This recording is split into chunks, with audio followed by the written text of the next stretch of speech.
अस्सलामुअलैकुम फ्रेंड्स, मैं हूं आसिफ इकबाल और आप देख रहे हैं आसिफ इकबाल टीवी।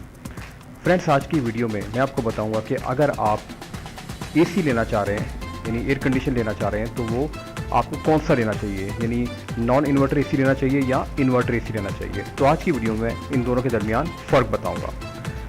तो फ्रेंड्स, इन्वर्टर में जो कंप्रेसर की मोटर होती है उसकी स्पीड कमरे के टेम्परेचर के हिसाब से एडजस्ट होती रहती है। इस तरह बिजली का खर्च कम होता है और एनर्जी सेव होती है। जबकि नॉन इन्वर्टर एसी जो होता है उसके कंप्रेसर की स्पीड फिक्स्ड होती है। इस तरह आप अंदाज़ा कर सकते हैं कि बिजली का खर्च बढ़ जाता है।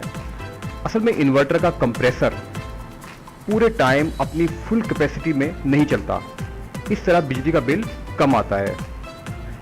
इन्वर्टर में जो टेक्नोलॉजी यूज़ होती है वो इन्वर्टर की कारकर्दगी बढ़ाती है और इन्वर्टर ज़्यादा लंबे अरसे चलता है।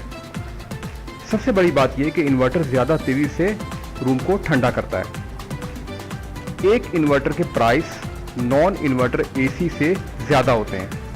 इस तरह हम कह सकते हैं कि नॉन इन्वर्टर एसी बेहतर होते हैं प्राइस के लिहाज से, लेकिन जब बात आती है कारकर्दगी की, ठीक है, तो और अब जब हम लंबे अरसे तक इस्तेमाल करते हैं एसी को तो हमें पता चलता है कि इन्वर्टर एसी ज़्यादा बेहतर होते हैं, क्योंकि इन्वर्टर एसी चलने में सस्ता है, यानी ये 30% से 40% तक कम एनर्जी इस्तेमाल करता है।